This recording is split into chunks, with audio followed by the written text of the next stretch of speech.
सदगुरु कबीर साहब का सिद्धांत और उन पर चर्चाएं पारखी संत और वैष्णव संत के संवाद के रूप में जो चल रही है। वैष्णव संत ने चर्चा को आगे बढ़ाते हुए कहा, विरक्त संत कबीर साहब के पास कुछ लोग लोई नाम की स्त्री तथा कमाल कमाली बच्चों का होना सिद्ध करते हैं और एक की लकीर दूसरे, दूसरे की तीसरे, सब ऐसे पीटते चले जाते हैं, कोई इस पर विचार नहीं करता। तो इस पर आपका क्या मत है, ये पूछ रहे हैं वैष्णव संत पारखी संत से।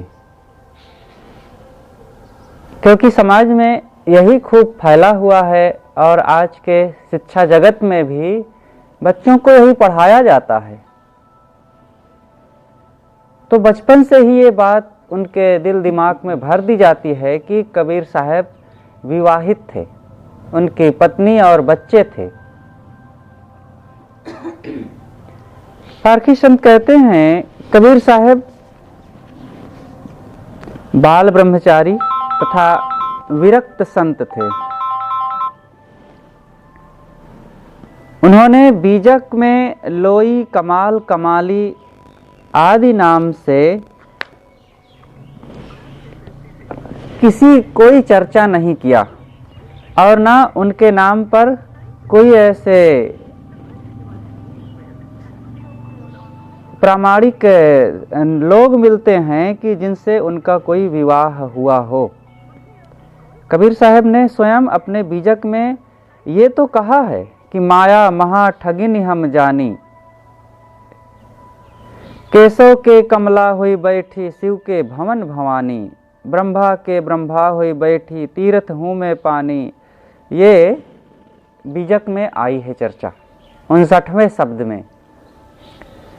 जो व्यक्ति किसी से विवाह किए होगा और शादीशुदा बाल बच्चे वाला होगा, वो दूसरे महापुरुषों को ऐसा तो नहीं कह सकता है कि फिर वे विवाह बंधन में बंधे हैं, वे बाल बच्चे वाले हैं,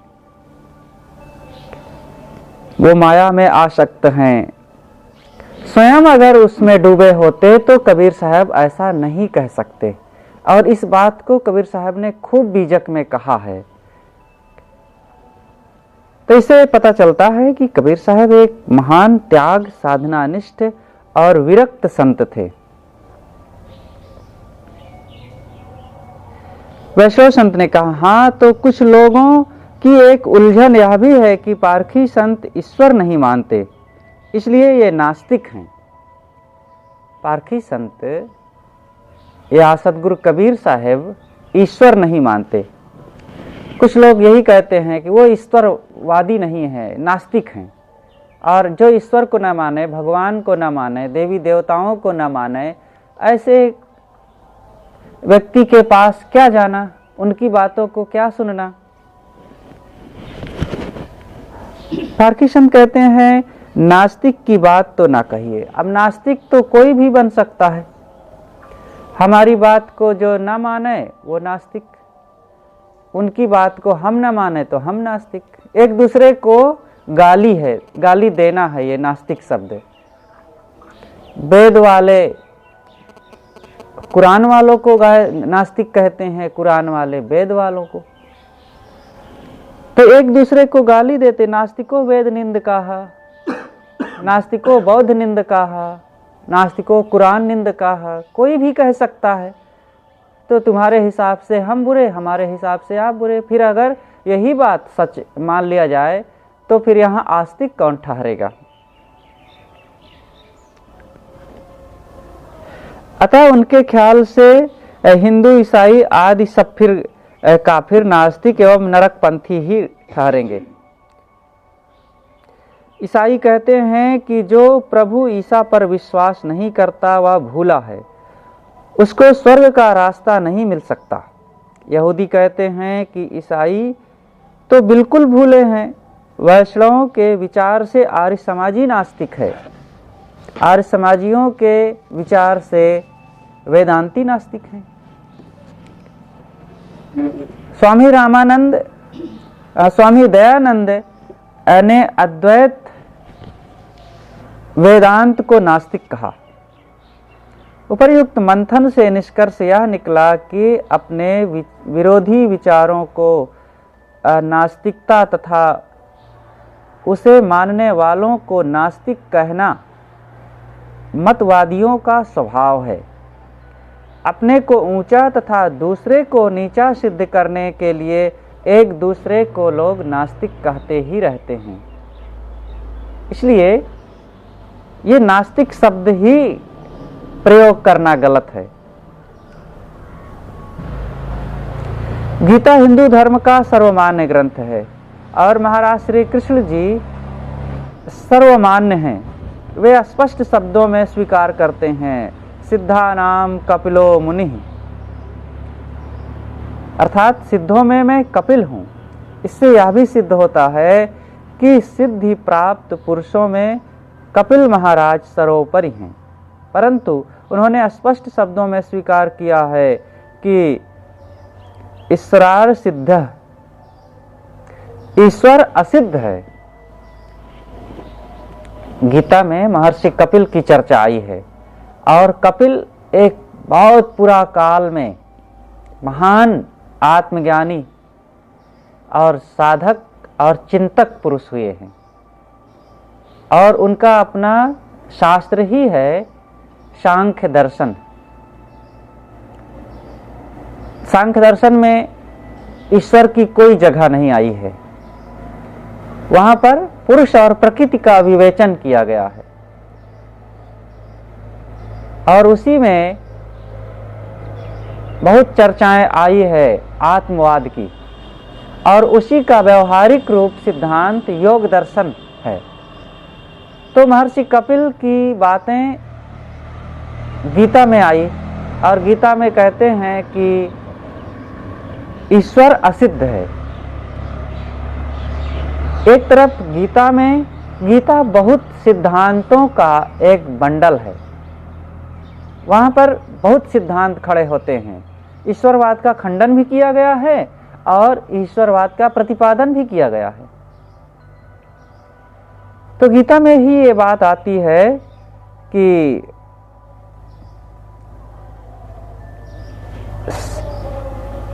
सिद्धों में मैं कपिल मुनि हूं। महाराज श्री कृष्ण अपने मुख से कपिल की चर्चा करते हैं कि सिद्ध पुरुषों में मैं कपिल हूं। और कपिल कैसे हैं? वो ईश्वरवाद के बिल्कुल विरोधी, खुल के खंडन वे करते हैं,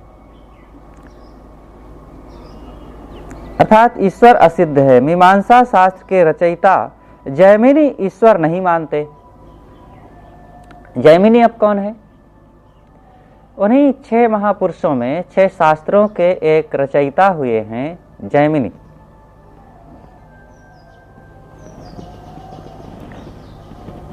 और जैमिनी मीमांसा लिखते हैं और वे कहते हैं कि वैशेषिक शास्त्र के रचयिता जैमिनी कहते हैं कि ईश्वर नहीं है।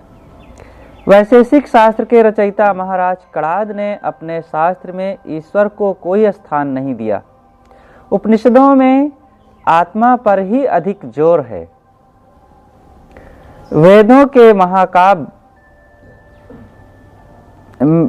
के महावाक्य भी जीव को ही ब्रह्म कहते हैं। वेदों में कहीं भी ईश्वरवाद की चर्चा नहीं आई है, बल्कि आत्मा पर जोर दिया गया है। अहम ब्रह्मास्मि तत्त्वमसि, अयम आत्मा ब्रह्म, प्रज्ञानम ब्रह्म, ये उपनिषदों के वचन हैं। उसमें कहीं भी ईश्वर की चर्चा नहीं, बल्कि आत्मवाद का जोर दिया गया है।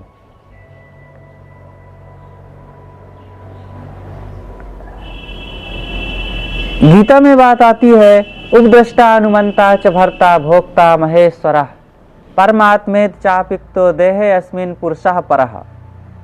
इस देह में निवास करने वाला प्रकृति से परे जो चेतन पुरुष है, वही दृष्टा, अनुमंता, भर्ता, भोक्ता तथा महान ईश्वर परमात्मा है। किसे कहा गया? इस आत्मा को। देह में कौन रहता है? आत्मा रहता है, जीव रहता है। तो कहते हैं उपद्रष्टानुमंता च भर्ता भोक्ता महेश्वरः परमात्मेत चाप्युक्तो देहे अस्मिन् पुरुषः परः। देह के अंदर जो एक विशेष चेतन पुरुष रहता है वही दृष्टा है, भरण पोषण करने वाला है, महान ईश्वर है, परमात्मा है। उसको तुम समझो।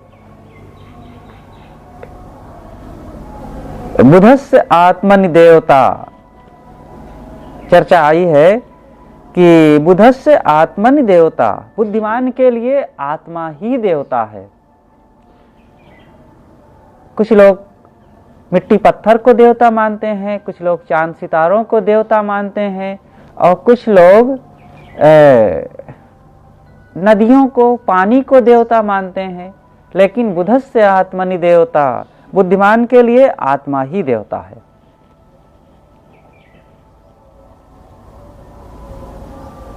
गोस्वामी जी कहते हैं सोहमस्मि इति वृत्ति अखंडा दीप शिखा सोई परम प्रचंडा आत्म अनुभव सुख स्वप्रकाशा तब भव मूल भेद भ्रम नाशा।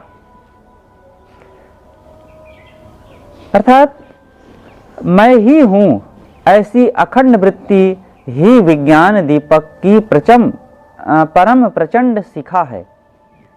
आत्मा के अपने आप के अनुभव से ही सुख का स्व में अपने आप में प्रकाश होता है, और तभी जन्मादि का मूल वेद भ्रम अज्ञान मिट जाता है।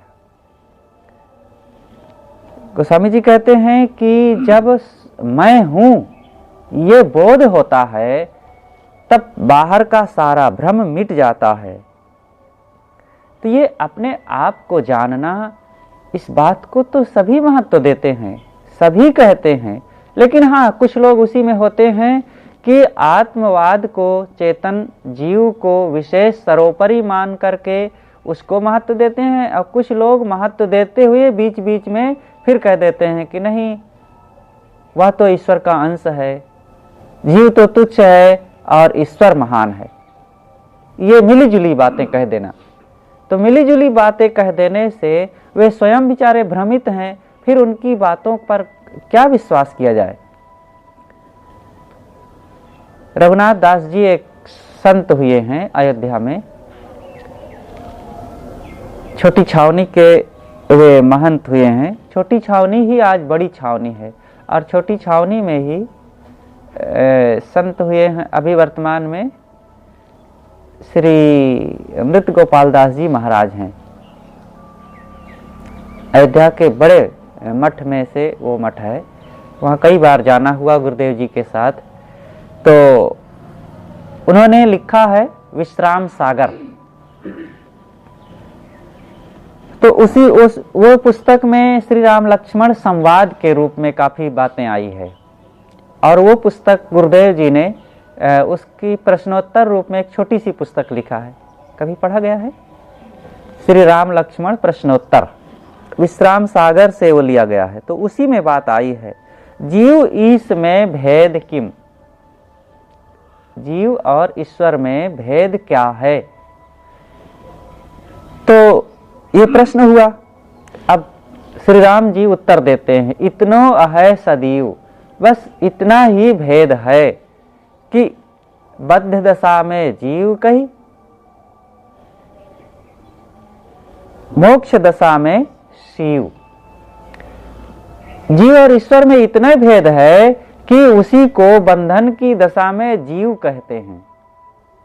जब जीव बंधनों में, मोह में, आसक्ति में, अज्ञान में पड़ा हुआ है, तब वह जीव, साधारण जीव कहलाता है। और जब वही निष्काम हो गया, मोह वासना आसक्ति को त्याग दिया और पूर्ण आत्मस्थ हो गया, तब वही है शिव।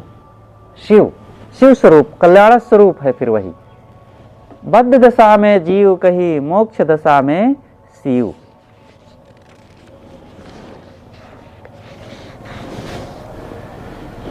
श्री लक्ष्मण जी के ये प्रश्न का श्री राम जी ने जो उत्तर दिया है, कितना मार्मिक और स्पष्ट आत्म चेतन अस्तित्व को यहाँ पर उजागर किया गया है और ईश्वरवाद का अपने आप यहाँ पर निरस्तीकरण हो जाता है। इस्लामी महापुरुष ने भी कहा है, मन अरफा असहू फकद अरफा रब्बहू, अर्थात जिसने अपने को पहचाना उसने रब को पहचाना। और सूफी संत ने कहा है कि रूमी साहब कि मखलूक ही मजाहरे खालिक है और इंसान अशरफ उल मखलूकात है। मखलूक ही मजाहरे खालिक है। खालिक संसार में मखलूक ही मजाहरे है, इंसान ही सर्वश्रेष्ठ है और इंसान उल मखलूकात है। और इंसान प्राणी ही इस संसार में श्रेष्ठ सत्ता है, लेकिन उसमें मनुष्य जीव सर्वश्रेष्ठ है। तो यहां पर चेतन अस्तित्व को बताया गया। फिर कहते हैं आगे, गायब जो हो खुदा से आलम है उसको हु का, अनानियत है जिसमें मौका नहीं है तू का।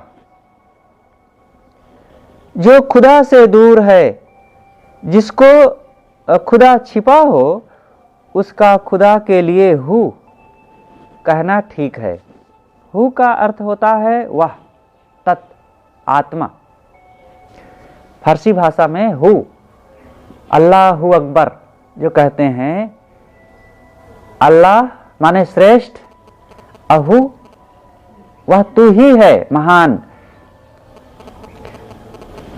तो पर जिसमें अनानियत अपनापन आत्मता उत्पन्न हो गई, जो समझ लिया है मैं परमात्मा हूं, उसको तू कहने का अवसर नहीं। जिसने हु को पहचान लिया, हु माने स्वयं सत्ता, आत्मसत्ता, अपने को जिसने पहचान लिया, फिर उसको तू कहने की फुर्सत कहाँ है कि वह तू है और तू ही सब कर रहा है। वो हु को पहचानने में व्यस्त है। सरापा आरजू होने ने बंदा कर दिया मुझको, वगरना हम खुदा थे गर दिले मुद्दवा होते। सरापा आरजू, सरापा सर से पैर तक लिपटी इच्छाओं ने हमें बंदा बना दिया। इच्छाओं के कारण, मोह आसक्ति और वासनाओं के कारण हम बंधन में पड़ गए। अगर ये ना होती, ये इच्छाएं वासनाएं ना होती, तो हम खुदा थे और हम स्वतंत्र होते, फिर कोई हमारे ऊपर बंधन ना होता। ये इच्छाओं के कारण हम विवश हो गए। तो जीव में तो इच्छा नहीं है, जीव के स्वरूप में कोई बंधन नहीं है, इसलिए वो श्रेष्ठ है। बस उसकी श्रेष्ठता का जीवन में लाभ लेना है तो इच्छाओं को मिटाना पड़ेगा, आसक्ति और वासनाओं को मिटाना पड़ेगा। राह हक हरगिज न आवी तान गिरी चार तर्क, तर्क दुनिया तर्क उकबा तर्क मौला तर्क तर्क। राह हक हरगिज न आवी, हरगिज न आवी, तब तक नहीं मिल सकता राह हक सही रास्ता जब तक चार का त्याग ना किया जाए। अब वो चार क्या है? तर्क दुनिया, दुनियादारी, प्रपंच, विषयासक्ति, मोह माया का जब तक त्याग नहीं करेंगे तब तक सही रास्ता नहीं मिल सकता। तर्क उकबा, स्वर्ग के मोह का त्याग करो। स्वर्ग कहीं है, वहां जाएंगे तो आनंद मिलेगा, सुख मिलेगा, भगवान का धाम मिल जाएगा और बहुत देखने सुनने खाने पीने की सामग्री मिलेगी। ये स्वर्ग का मोह भी सत्य से हमें दूर रखता है। और तीसरी चीज है तर्क मौला। मौला का भी त्याग करो। मौला यहाँ ईश्वर,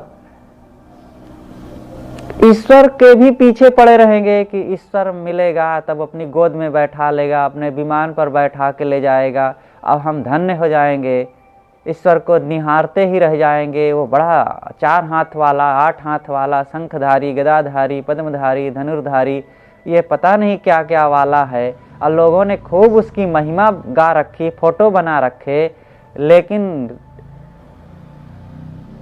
सूफी संत कहते हैं कि ये ईश्वर का चक्कर भी छोड़ो।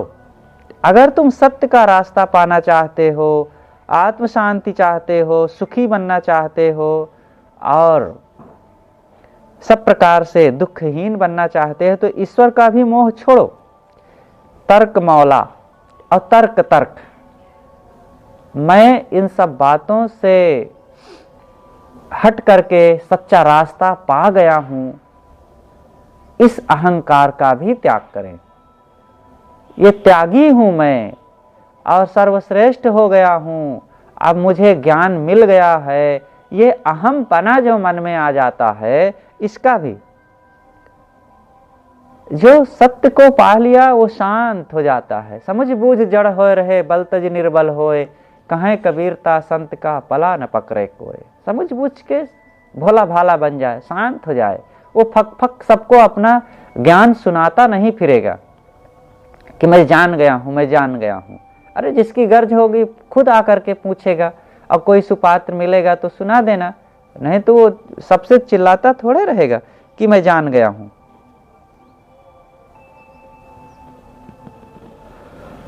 खुदा कहता है खुदा खुद से जुदा जानो अधूरा है, दिखला दे खुद ही में खुदा पीर उसे कहते हैं।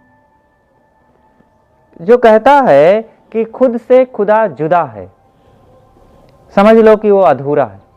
मेरे अपने आप से मेरा खुदा, मेरा परमात्मा कहीं अलग है, मेरे से अलग है, तो समझ लो कि वो अधूरा है।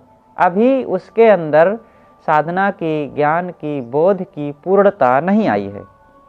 दिखला दे खुद ही में खुदा पीर उसे कहते हैं। जो खुद में खुदा को दिखला दे और दर्शन करा दे, उसे पीर, उसे श्रेष्ठ और महान कहते हैं। और वो सत्य का रास्ता मानो बता रहा है। इस प्रकार देखा जाए तो सभी महापुरुषों ने इधर उधर की बातें करने के बाद भी आत्मा का ही महत्व बताया है। ये चर्चा इतनी सारी कहाँ से आई? वैष्णव संत ने पूछा कि कबीर साहब से इसलिए भी जुड़ने का बहुत मन नहीं होता कि कबीर साहब और पारखी संत ईश्वर नहीं मानते हैं। तब पारखी संत ने खूब उदाहरण देते हुए कहा कि केवल कबीर साहब ही ईश्वर नहीं मानते हैं, ऐसी बात नहीं है। वेदों में भी ऋषियों ने ईश्वर को नहीं माना। गीता में वो चर्चा आई ही है। वो महर्षि कपिल की याद करते हुए कि मैं सिद्धों में कपिल हूं, और जब मैं कपिल हूं तो फिर मैं भी ईश्वर की सत्ता को नहीं स्वीकार करता, क्योंकि महर्षि कपिल ने नहीं स्वीकारा है। ईश्वरवाद वहां पर आया ही नहीं है। और फिर उपनिषदों में खूब उसके लिए कहा ही गया है कि ईश्वर की चर्चा ही वहां नहीं की गई, बल्कि आत्मवाद का सिद्धांत का खूब वर्णन किया गया है। आत्मा, अहम ब्रह्मासि तत्त्वमसि आदि जो सूत्र हैं, वो सब चेतन आत्मा के अस्तित्व को उद्धृत करते हैं।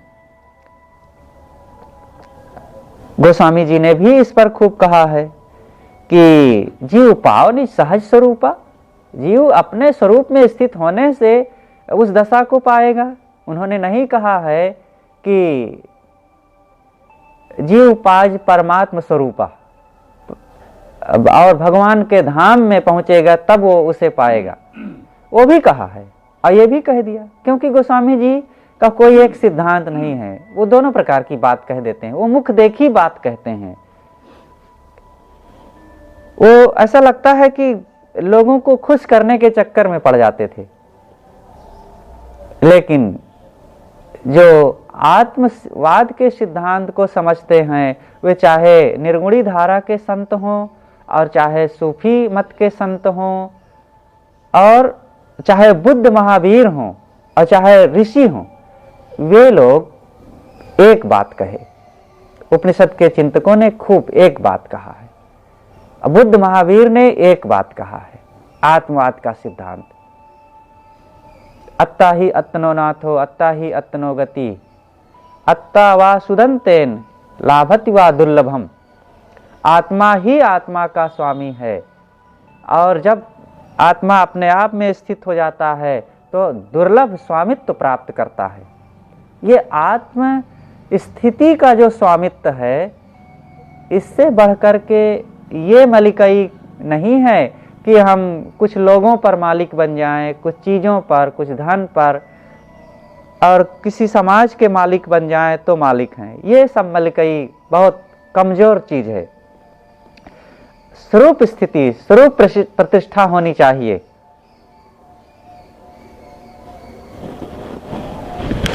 तो इस प्रकार से अब कबीर साहब ने तो इस पर खूब कहा है, दिल में खोज दिलहि मां खोजो यह करीमा रामा।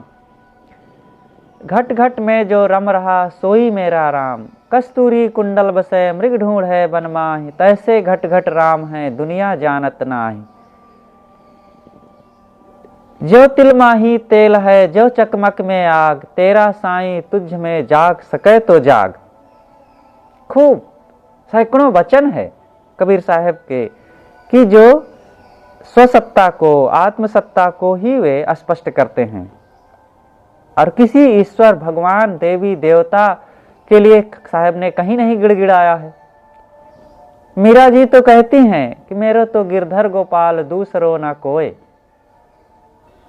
सूरदास जी भी कहते हैं कि मैं तो उस 5 वर्ष के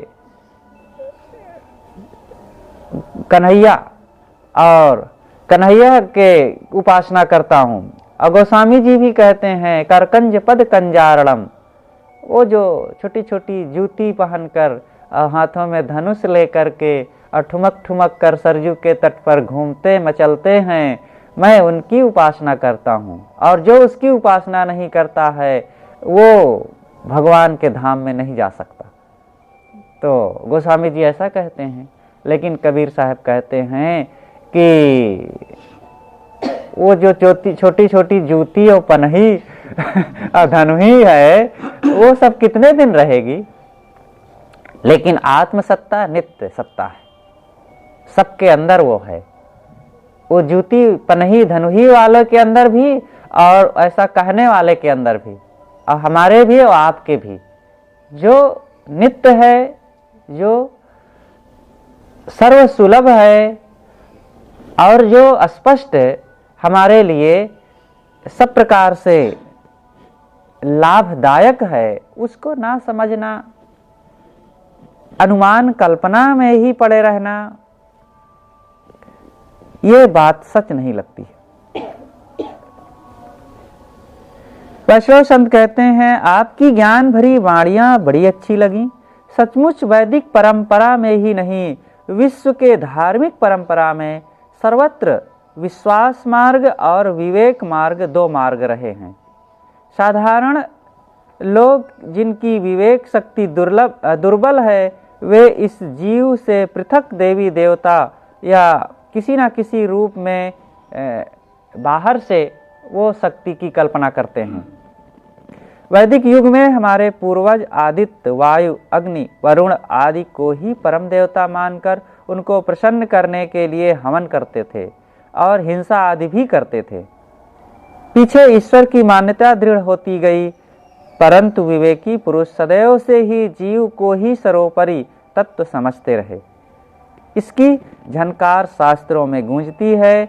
यहाँ तक कहा गया है जीवो ब्रह्मयो ना परहा। ये वेदांत में चर्चा आई है। जीवो ब्रह्मयो ना परहा, जीव ही ब्रह्म है, ना अपरह, अन्य दूसरा नहीं, ना अपरह दूसरा नहीं है ब्रह्म।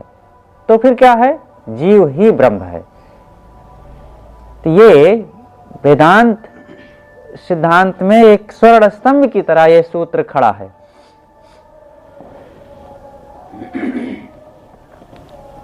तो ये बात बताई गई कि विवेकवाद और विश्वासवाद, विवेक मार्ग और विश्वास का मार्ग, दो मार्ग हैं और ये सदैव से रहे हैं। विश्वास मार्ग कहता है कि जहाँ विश्वास कर लो वहीं भगवान है। तो कहीं पानी में, कहीं नदियों में, तो कहीं पेड़ में, तो कहीं पत्थर में, तो कहीं मंदिर में, कहीं मस्जिद में विश्वास करते हैं कि यहाँ भगवान है। तो विश्वास कर लेने से कोई चीज थोड़े हो जाती है। जो है सत्ता वहां पर विश्वास किया जाए। अब इस खंभे में हम कल विश्वास करें कि इसमें हाथी है, तो क्या विश्वास कर लेने से हाथी हो जाएगा क्या इसके अंदर? तो विश्वास करने से कहते हैं कि मानो तो भगवान, नहीं तो पत्थर तो है ही है। विश्वास कर ले तो भगवान है, नहीं तो पत्थर तो फिर है ही है। तो मान लेने से क्या वो भगवान हो जाएगा? जो है वो है, न माने तो भी वो भगवान है।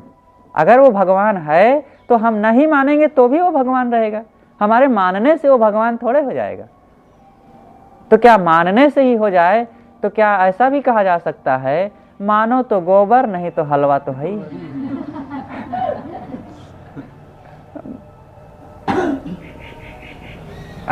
कहीं हलवा गोबर हो जाएगा और कहीं कोई कहे कि मानो तो हलवा, नहीं तो गोबर तो है ही है।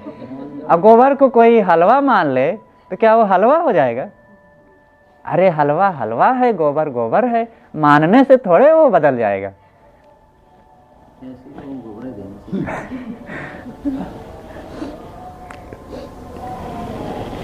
तो वैष्णव संत कहते हैं, अच्छा यह बताइए कि आप लोगों का वेदों को स्वतः प्रमाण न मानने का क्या कारण है?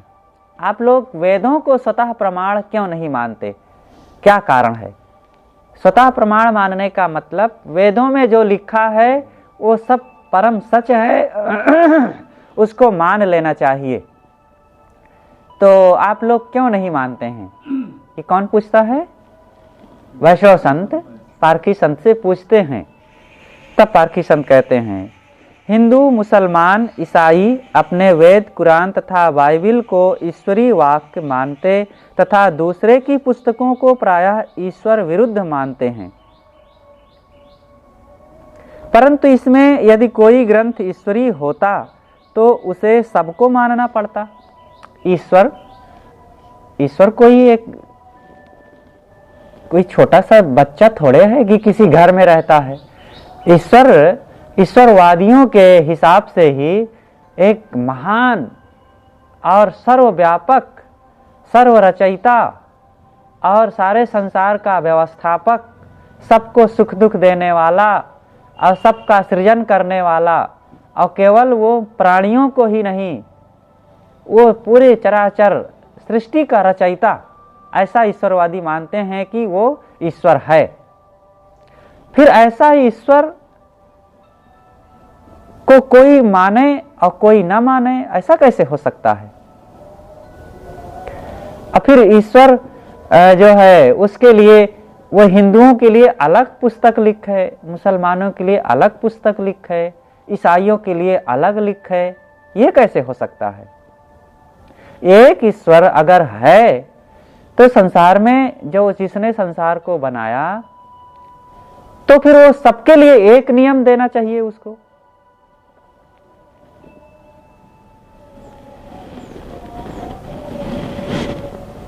एक अल्पज्ञ तथा अल्पशक्तिमान राजा का कानून राज्य भर में चलता है। राजा कैसा होता है? बहुत साधारण, एक जगह में रहता है और थोड़ी सी उसके पास शक्ति होती है ज्ञान बुद्धि की, फिर भी उसका जो कानून होता है पूरे राज्य में चलता है।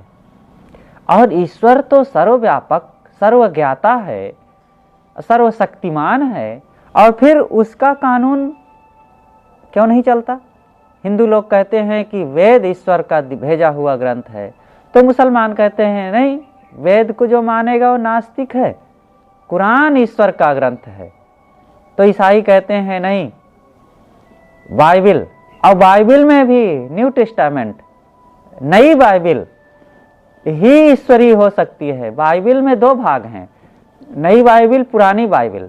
और पुरानी बाइबिल को यहूदी लोग मानते हैं, तो यहूदी लोग कहते हैं नहीं, ये न्यू टेस्टामेंट जो नई बाइबिल है, इसमें इसको जो मानेगा वो तो स्वर्ग जा ही नहीं सकता है।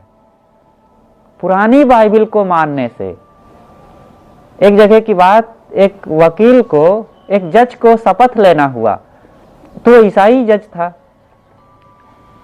और उसने कहा कि बाइबिल पर हाथ धर करके शपथ लो कि ये बात सच है, तब हम मानेंगे। तो बाइबिल को लाया गया, तो जज कहता है कि बाइबिल को तो मेरे सामने, मेरे टेबल पर लाना मत, क्योंकि वो ईसाई था और बाइबिल में दोनों जुड़े हुए हैं, तो नई बाइबिल, पुरानी बाइबिल। तो कहें पुरानी बाइबिल जो यहूदियों का है, मैं उसे कैसे छू सकता हूँ? तो उसको काट करके, उतना तोड़ करके, तब उसकी बाइंडिंग करवाई गई, नई बाइबिल आई, तब वे छुए। अगर ईश्वर का भेजा हुआ कोई सिद्धांत है, तो ईश्वर को चाहिए कि ऐसे लोगों को इतना जोर से डांटे और ठीक कर दे अपने संकेत मात्र से, कि तुम क्या ये समझ रखे हो, ये अलग अलग ईश्वर के कोई ग्रंथ होते हैं। मेरा एक कानून, एक राजा का एक कानून एक देश में चलता है, और ईश्वर रूपी राजा का पूरा संसार ही एक देश है, एक राज्य है, और फिर उसके अलग अलग कानून। और फिर चलो कि भारत के लिए वो एक पुस्तक भेज दे, तो ठीक है, चलो भारत वाले एक ही मानेंगे। तो चाहे वो कुरान को भेजता, या वेद को भेजता, या बाइबिल को भेजता, लेकिन अब इसी भारत में सब चल रहे हैं। और एक भारत क्या, एक ही गांव में कई चीज चल रहे हैं, तो कैसे घपलेबाजी है? इससे पता चलता है कि ये सब मनुष्यों का बनाया हुआ है। और फिर ईश्वर के यहाँ कहते हैं कि हिंदू लोग ही वेदों को कहते हैं कि वेद स्वतः, वेद आकाश से ही उतरे हैं, वो कोई मनुष्य ने नहीं बनाया है। तो आकाश में कोई छापा खाना है क्या? या फैक्ट्री चल रही है कागज बनाने की, और फिर वहां पर छपाई भी होती है, और फिर बाइंडिंग भी होती है पुस्तक की, और फिर कैसे कहां पर गिर पड़े वो पुस्तकें? बिना विचार किए कुछ भी ऐसे कहते जाने से ये स्वतः प्रमाण थोड़े हो जाएगा।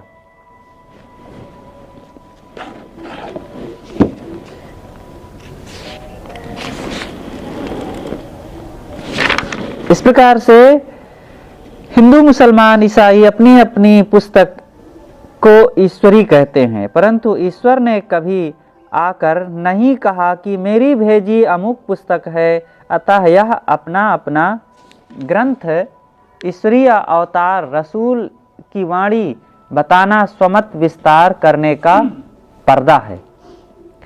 ये अपनी अपनी बात कहने के लिए एक हथकंडा है कि हम वेद का सहारा लेकर के अपनी बात मनवाएं, हम कुरान का सहारा लेकर के कुरान को स्वतः प्रमाण कह दें, और फिर उसी के आधार पर अपनी जो कुछ मन की बात हो उसको हम लोगों में चलावें। वेद को स्वतः प्रमाण न मानने से नास्तिक, कुरान को न मानने से काफिर, बाइबिल को न मानने से अपवित्र कहना दूसरे मतवादियों को गाली देना है, धमकी देना है कि तुम अगर कुरान को नहीं मानोगे तो काफिर हो जाओगे। काफिर का मतलब नरक जाने वाला, और तुम बाइबिल को नहीं मानोगे तो अपवित्र हो जाओगे, मलेच्छ, और तुम वेद को नहीं मानोगे तो सीधा नरक में जाओगे, नरक की आग में झुलसाए जाओगे। वास्तव में हर मत के गुरुओं को चाहिए कि अपनी पुस्तक को आकाशी स्वतः प्रमाण न बताकर उसे समाज को स्वतंत्रता पूर्वक परखने, समझने तथा कसौटी पर कसने का अवकाश दें। अंधविश्वास तो ऐसा है कि ईश्वरवाणी करार दे देने पर चाहे उसमें हजारों बातें झूठी हों, सत्य मान ली जाती हैं, परंतु इससे समाज का कल्याण नहीं हो सकता और ना विवेकी लोगों को संतोष हो सकता है। जिज्ञासा की पूर्ति यद्यपि श्रद्धा सम्मिलित सही किंतु शुद्ध तर्क से, विवेक से, छानबीन से होती है। यह कह देने से संतोष नहीं होगा कि पुस्तक को मान लो, जो लिखा है सब मान लो आंख मूंद करके। कुछ लोग मान सकते हैं जो विचारहीन हैं और जिनमें तर्क करने की शक्ति नहीं है, उनको कह दो, आंख मूंद के मानते जाएंगे, करते जाएंगे। लेकिन सबके लिए सुलभ नहीं है। इसी समाज में विचारक होते हैं, चिंतक होते हैं, समझदार होते हैं। आपके घर में ही किसी को कह दो तो वो मान लेगा, कोई कहेगा कि ऐसा क्यों, आपका बच्चा ही नहीं मानेगा। चाहे जितना आप ईश्वरवाद की पूंछ को पकड़े रहें, लेकिन आपका बच्चा नहीं मानेगा। एक पंडित जी आए और वो कहे कि महाराज देखें कैसा अब जमाना आ गया। कहें क्या जमाना आ गया? कहें अब हम जाते हैं कथा सुनाने और कुछ मिल जाता है सीधा आटा। अब बच्चे से कहते हैं कि तुम भी सीखो और कथा सुनाने का कुछ अभ्यास करो। कहें क्या इधर उधर घर घर भटकते रहना और चाहे एक एक रुपया के लिए हाथ पसारना। हम नहीं कथा वथा सुनाएंगे, हम नौकरी करेंगे पढ़ लिख करके और पैसा कमाएंगे। और ये आपकी कथा पोथी पुराण बाँचना है आप के सिर पर है, हम नहीं मानेंगे। कहें बच्चे लोग आजकल के सब कैसे नास्तिक होते जा रहे हैं और अब कथा सुनाने और भागवत कहने और मंदिर में जाने, भगवान की पूजा करने, शालिग्राम की उपासना करने में उनकी आस्था ही नहीं है कोई। महाराज जमाना बहुत बदल गया। तो गुरुदेव जी ने कहा कि ठीक कहते हैं बच्चे, अब आप अपने ढंग से थोड़ा थोड़ा कुछ करते आए हो। अब बच्चे पढ़ लिख करके उनकी महत्वाकांक्षा है हम नौकरी करेंगे, बड़े पोस्ट पर जाएंगे और हर महीना 50,000 रुपया कमाएंगे। ये 20 आना और 4 रुपया एक पाव आटा और आलू के चक्कर में थोड़े रहेंगे। तो आपके बच्चे ही नहीं मानेंगे वो सारी बातें। इसलिए जो सत्य है, जो सर्वमान्य है, उन बातों पर हमें विचार करना चाहिए। ये अंदाज की बातें, विश्वास की बातें में नहीं। जो स्पष्ट है, आत्मवाद अस्पष्ट है, आत्म अस्तित्व साफ है, वो ना होने से किसी का जीवन अस्तित्व में रह ही नहीं सकता। वास्तव में हर मत के गुरुओं को चाहिए कि अपनी पुस्तक को आकाशीय स्वतः प्रमाण ना बताकर उसे समाज में स्पष्ट रूप से रखें और वो बातें रखें और सबको समझने बूझने के लिए छूट दें। ईश्वरवाद और भगवान का वचन कह करके उनको धमकी ना दें। जिज्ञासा की पूर्ति यद्यपि श्रद्धा सम्मिलित सही तर्क से ही हो सकती है, विवेक से, छानबीन से हो सकती है, क्योंकि इसे ईश्वर ने, अवतार ने, रसूल ने, ईश्वर पुत्र ने या ऋषि मुनियों ने कही है, ऐसा आप कहेंगे तो फिर उनको उन बातों से भी घृणा हो जाएगी। जो आप सही बातें कह रहे हैं उससे भी वे दूर हो जाएंगे। इसलिए लोगों को परखने समझने की छूट देनी चाहिए और समझो। तो उसी में कुछ लोग समझेंगे और कुछ लोग, सब लोग तर्क वाले भी नहीं होते हैं, विवेकवान भी सब लोग नहीं होते हैं, तो कुछ लोग वही मानते चले जाएंगे, तो कोई बात नहीं। लेकिन खास बात तो ये है कि समाज को सही रास्ता मिलना चाहिए और सही ज्ञान समझने वाले हैं। ऐसा ना कोई सोचे कि सत्य ज्ञान, निर्णय ज्ञान, बोध ये खरा ज्ञान है और इसको समझने वाले नहीं है कोई। ऐसा नहीं है। कम जरूर हो सकते हैं लेकिन हैं, और जब तक वे बातें उनको नहीं मिलेंगी, वे उनको संतोष नहीं होगा और आपकी तमाम बातों पर भी वे खंडन करते रहेंगे फिर। और है ऐसा पारखी संत वेदों को बिल्कुल नहीं मानते हैं, ऐसा नहीं है। पारखी संत वेद के वचनों को या और भी शास्त्र जो हैं उनको पूरी तरह से नहीं मानते हैं, ऐसा नहीं है। वे सब में से सार लेते हैं। वेद किताब कहा कि झूठा झूठा जो न विचारे, ये कहां पर आया है? विजक में शब्द 97 में ये चर्चा आती है। साहब कहते हैं वेद किताब कहा कि झूठा झूठा जो न विचारे। वेद किताब को कौन झूठा कहता है? झूठा वह है जो उस पर विचार नहीं करता।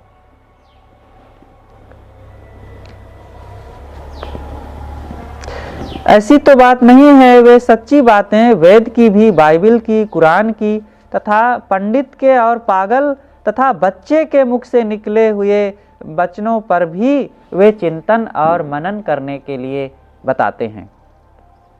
सबकी बातों पर विवेक की कसौटी लगा करके समझो, चाहे कोई भी हो, और सत्य अगर ठहरती है तो सबको स्वीकारो। और उसी कोई भी जो बहुत लोग जिसको मानते हैं, चाहे वेद हो, कुरान हो, कोई भी हो, अगर वो तर्क की कसौटी से, परख की कसौटी से खरी नहीं ठहरती है तो उसको छोड़ने में कोई झिझक नहीं होनी चाहिए। वास्तव में मनुष्य का हृदय ही सब ज्ञानों का केंद्र है। हाँ, उसे उद्बुद्ध करने के लिए साधना, सत्संग और शास्त्रों का चिंतन भी आवश्यक है। मनुष्य के हृदय में ही सारे ज्ञानों का सृजन होता है और वहीं से सारा ज्ञान निकलता है, लेकिन उसका प्रयोग करना है, उसका जीवन में उपयोग करना है और अंदर से प्रकट करना है उन ज्ञानों को, तो वो तभी होगा जब हम संतों की संगति, सत्संग, मनन चिंतन का सहारा लेंगे। लौह महफूज दरमानी दिलत, हर मी ख्वाही सबद जु हासिलत, दर हकीकत खुद तुई मुल किताब, खुद जी खुद आयात खुदरा बाजयाब। अर्थात लौह महफूज छिपा हुआ चित्रपट हिफाजत से महफूज गुप्त रक्षित है। यह तो तुम्हारा दिल, तुम्हारा हाफिजा, तुम्हारी स्मृति एवं चित्त है। जो चाहो इसी से प्राप्त होता है। मतलब हृदय में ही सब कुछ है मनुष्य के अंदर, बस आप जो चाहें अपने अंदर प्रकट कर सकते हैं। सच्चा ज्ञान भी, भ्रम अंधविश्वास भी, और मनोविकार भी, और सदाचार भी, आत्म शांति भी आपके अंदर है। अब आप अपने मन को किधर लगाना चाहते हैं, किधर चिंतन करना चाहते हैं, वो आपके ऊपर निर्भर करता है। सब किताबों का किताब, सारे वेदों का वेद, सारे ज्ञानों का ज्ञान अंदर है। इसलिए अपने अंदर से उन कुरान की आयतों को और वेद की ऋचाओं को प्रकट करो। सर्वासाम विद्यानाम हृदयम एव एकायनम, अपना हृदय ही सब विद्याओं का भंडार है। सर्वासाम विद्यानाम, सभी विद्याओं का, हृदयम एव एकायनम, हृदय ही एक आयनम, एक आयनम, एक आधार है। मति की रति गति भूत भलाई, जब जही जतन जहाँ जही पाई, सो जानब सत्संग प्रभाव, लोक ही वेद न आन उपाऊ। मति सद्बुद्धि, कीर्ति, सम्मान, मोक्ष, सद्गति और सच्चा धन और भलाई, ये सब जो कुछ भी मिलता है वो सबको यही समझो कि किसी ना किसी ढंग से सत्संग से ही आया है, संतों की संगति से ही मिला है। लोक ही वेद न आन उपाय, इसके अलावा संसार में कोई दूसरा उपाय नहीं है। ऐसा वेदों में भी चर्चा आई है कि सत्संग ही मनुष्य के सुखी जीवन का साधन है। ऐसा गोस्वामी जी कहते हैं। ये गोस्वामी जी का वचन है। गोस्वामी जी बीच बीच में जो हीरे मोती कहे हैं, क्या पूछना। तब वैष्णव संत कहते हैं, मूर्ति पूजन, तीर्थ व्रत आदि में आपका क्या समाधान है।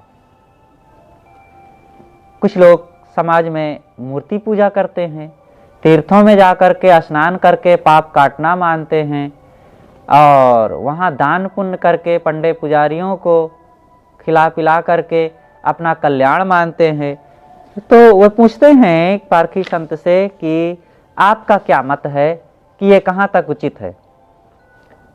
पारखी संत ने कहा, किसी महापुरुष के चित्र आदि स्मृति तथा उत्तम भाव के लिए रखना अच्छा है, बुरा नहीं है। चित्र रखना चाहिए, घर में फोटो लगावें। अब फोटो लगाने के नाम पर आप गंदे, अभद्र, अश्लील फोटो घर में रखेंगे तो इससे मन खराब होगा।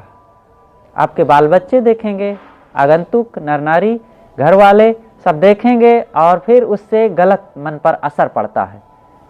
इसलिए अभद्र फोटो नहीं रखना चाहिए। लेकिन महापुरुषों के, साधकों के और सूरवीरों के, सती साध्वियों के फोटो लगाएंगे तो उनके करनी, रहनी, आचरण, ज्ञान, विचार, उनकी त्याग, तपस्या की याद आएगी और इससे आपके जीवन में भी उसका प्रकाश फैलेगा, मन को शांति मिलेगी, जीवन को सन्मार्ग पर चलने के लिए प्रेरणा मिलेगी। अब फोटो की पूजा आरती करना और अगरबत्ती जलाना, भोग लगाना, ये सब अंधविश्वास है। ये सब भ्रांतियों में नहीं पड़ना चाहिए। ये विवेक विरुद्ध बात है। निर्णय से ये समझ में नहीं आता कि ये करना उचित है। अब रहा जिस मत में यह सब होता है तो पारखी संत उससे घृणा नहीं करते। अब कुछ मत ही ऐसे हैं कि उनका सिद्धांत ही ऐसा है कि सुबह से उठ करके वहाँ पूजा करना, आरती करना और ओम नमः शिवाय कह के, ओम गंगे मैया कह के या और भी कुछ नाम करके पूजा आरती करना। तो ऐसा कोई करता है तो करे, उनसे पारखी संत घृणा भी नहीं करते हैं। उनका विश्वास है और उनका अपना मानना है। अच्छी बात है, किसी ढंग से कुछ सन्मार्ग में लगे हैं तो पारखी संत उनसे नफरत नहीं रखते हैं, घृणा नहीं करते हैं, उनसे भी प्रेम करते हैं। कम से कम सदाचार में लगे हैं और ये सब बातें हृदय से स्वीकार करके और बहुत कुछ ज्ञान, विचार, विवेक को अपनाते हुए सन्मार्ग में स्थित हैं। सदाचार और संयम, मन इंद्रियों की पवित्रता बनाए हुए हैं, तो ये अच्छा है। सच्चे कबीरपंथी पारखी चेतन को पूछते हैं। मानव तन के उत्तम समय को जड़ पूजन में ना लगा करके चेतन संत गुरुजनों की पूजन, उपासना तथा चेतनात्मा के चिंतन में लगाना विवेकी का कार्य है। कहा भी है, उत्तमा सहज अवस्था, मध्यमा ध्यान धारणा, अधमा तीर्था चा मूर्ति पूजा धमाधमः। उत्तम सहज अवस्था है, सबसे उत्तम है सहज चेतन स्वरूप, जो आपका स्वरूप है उसको प्राप्त करना, समझना और उसमें स्थित होना, ये सबसे उत्तम है। अब मध्यम है कि किसी आकार प्रकार नाम रूप का धारणा ध्यान करना, और अधम है कि तीर्थों में, नदियों में और गया, प्रयाग, काशी, मथुरा आदि में घूमना, जा कर के वहाँ कामना करना और मत्था टेक करके कल्याण की भिक्षा मांगना कि हमारा उद्धार हो जाए, ये अधम है, मतलब तीसरी श्रेणी का है। और फिर चौथी श्रेणी में कहा गया है अधमा अधमा, महा अधम से अधम है कि मूर्तियों के जा कर के नहलाना, धुलाना, भोग लगाना और उसको मालिश करना, हीटर जलाना, ये सब करना। ठंडी के दिन आएगा तो फिर भगवान को हीटर तपाया जाएगा। हाँ, दरवाजे पर कोई आ गया है भिखारी या कोई व्यक्ति, तो उसको एक कपड़ा नहीं दे सकेंगे, उसको ठंडी निवारण के लिए कुछ सहयोग नहीं कर सकेंगे, लेकिन भगवान जी के लिए तो एयर कंडीशन कमरा बनाया जाएगा और हीटर भी जलाएंगे और एसी भी लगाएंगे। ठीक है, उनकी अपनी सोच है, तो अच्छा है, कुछ कर रहे हैं, कुछ करते रहो भाई, लेकिन यही ध्यान रखें कि वह करें जिससे अपना विवेक भी कुंठित ना हो और दूसरे को दुख भी ना मिले। तुलसी प्रतिमा पूजबो जस गुड़िया को खेल, साच पति से भेंट भई दियो पिटारा मेल। अब देखो गोस्वामी तुलसीदास जी महाराज कितना बढ़िया इसमें कह रहे हैं कि प्रतिमा को पूजना, प्रतिमा मतलब मूर्ति, मूर्ति को पूजना तो वैसे है जैसे छोटी छोटी बच्चियों का गुड्डी गुड्डा का खेलना है।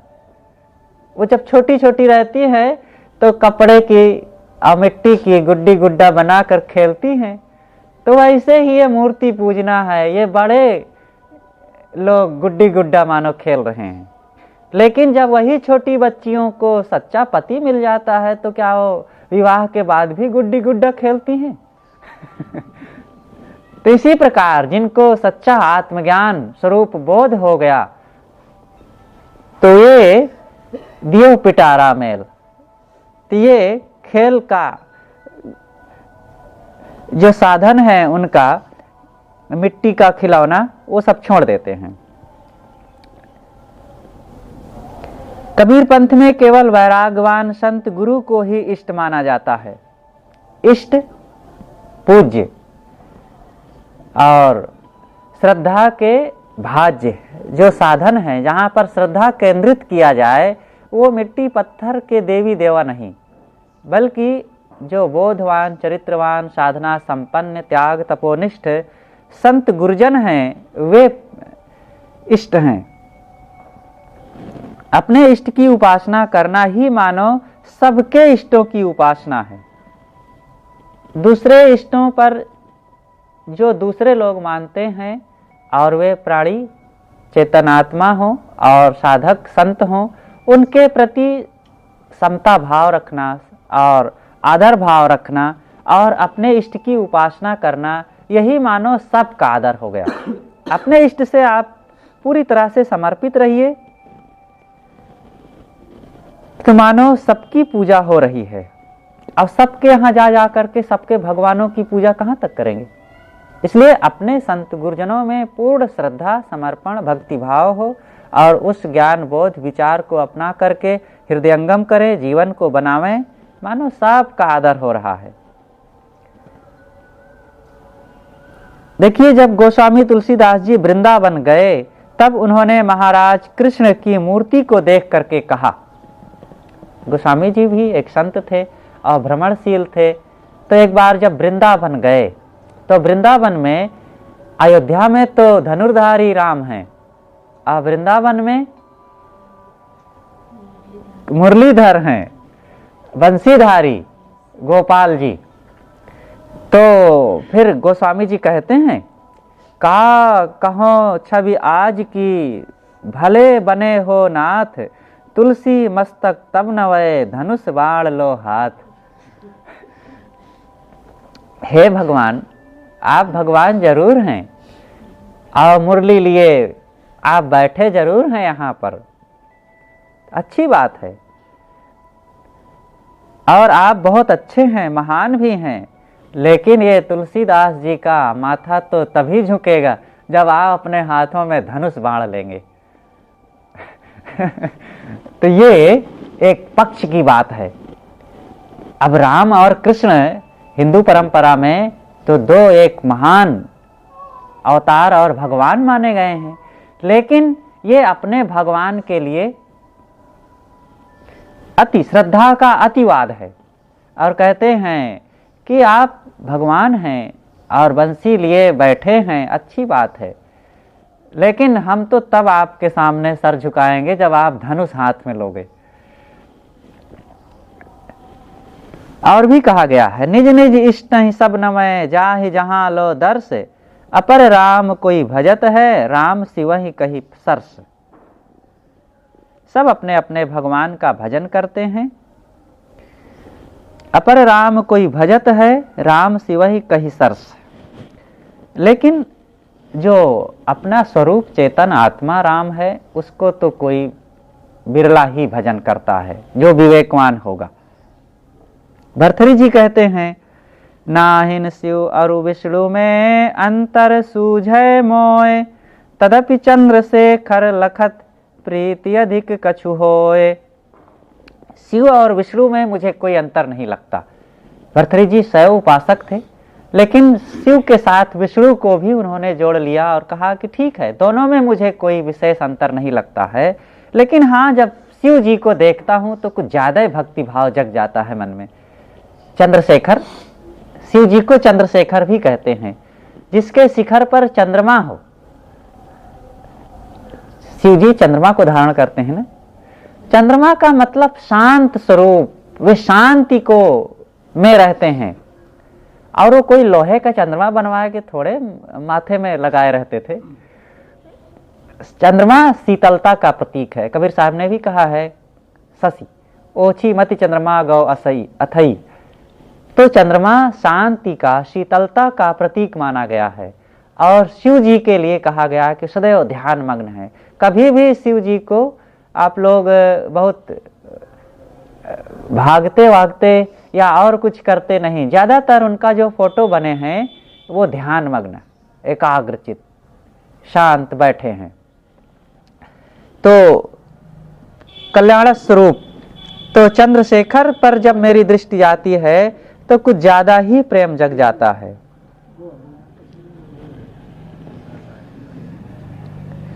गोस्वामी जी और भी कहते हैं, मुद मंगलमय संत समाजो, जो जग जंगम तीरथ राजो, विधि निषेध में कलिमल हरड़ी, कर्म कथा रविनंदनी बरड़ी। मुद मंगलमय संत समाजू, जो जग जंगम तीरथ राजू। ये संत समाज मुद मंगलमय है, मंगलमय। जहाँ भी संत समाज होता है, सच्चे संत होते हैं, वहीं वे मंगल करते रहते हैं। और ये चलते फिरते तीर्थ हैं, जो जग जंगम तीर्थ राजू। ये जंगम तीर्थ, जंगम तीर्थ का मतलब चलता फिरता तीर्थ। तीन प्रकार के तीर्थ, मानस, स्थावर और जंगम। मानस सद्गुण, स्थावर जो स्थित गंगा यमुना आदि, और जंगम चलता फिरता तीर्थ, वो है संत समाज। विशेष निषेध, विधि निषेध में कलिमल हरड़ी, कर्म कथा रवि नंदनी बरड़ी। ये विधि और निषेध करने वाले, ग्रहण और त्याग करने वाले जो जंगम तीर्थ संत जन हैं, ये सच्चाई का ग्रहण और बुराई का त्याग करने वाले। ऐसे तीर्थ का सबको आदर पूर्वक सेवन करना चाहिए।